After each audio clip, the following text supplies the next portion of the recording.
Do you ever feel like you're studying for hours and hours, but the results just don't show up on your exams? You put in the time, you read the chapters, you highlight everything, but when you get that test back, the grade is a huge disappointment. If this sounds familiar, you're not alone, and it's probably not because you're not smart enough or not working hard enough. The truth is, most students are taught to study the wrong way. Think about it. We spend so much time rereading our textbooks and notes. It feels productive, right? We're highlighting, making flashcards, and reviewing them over and over. But here's the hidden danger. This method creates a powerful illusion of knowing.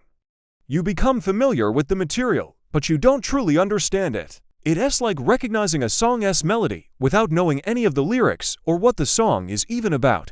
This problem is sneaky.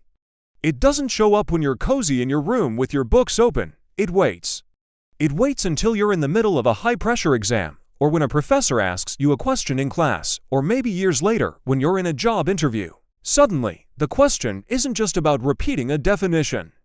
It asks you to apply a concept, to explain it in your own words, to connect it to a new situation. And that's when the foundation crumbles.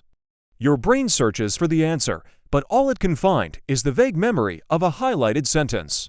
The confidence you felt while studying just evaporates. So what's going on here? The way we're tested and evaluated has changed, but our study habits haven't caught up. Modern education and the professional world isn't just about what you know, it's about how you think.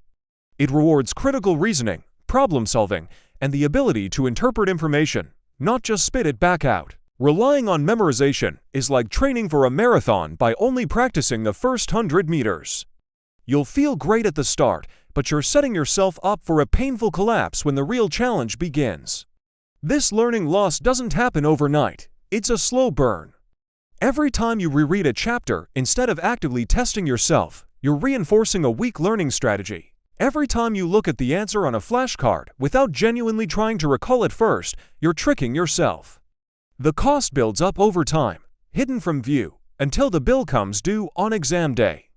You're left wondering, but I studied for 10 hours. What went wrong? The effort was real, but the strategy was flawed. So, how do the top students, the ones who seem to get great grades without living in the library, avoid this trap? They do something that feels a little uncomfortable, but is incredibly effective. They force themselves to retrieve information from their brain, not just passively review it. After they study a topic, they put their notes away, and they try to explain it out loud, in simple terms, as if they were teaching it to a 5-year-old or a friend who knows nothing about the subject. This is the secret sauce. It's called active recall. When you try to explain a concept from scratch, you immediately discover the gaps in your understanding. You'll find yourself hesitating, saying and realizing you can't quite connect one idea to the next. Those are the weak spots. Those are the areas you need to go back and review. Most of us do the opposite. We keep reviewing the things we already know because it feels good and boosts our confidence. But real learning happens at the edge of our comfort zone. Let me give you a simple action plan. Next time you study, try this. Spend 25 minutes reading and taking notes on a new topic.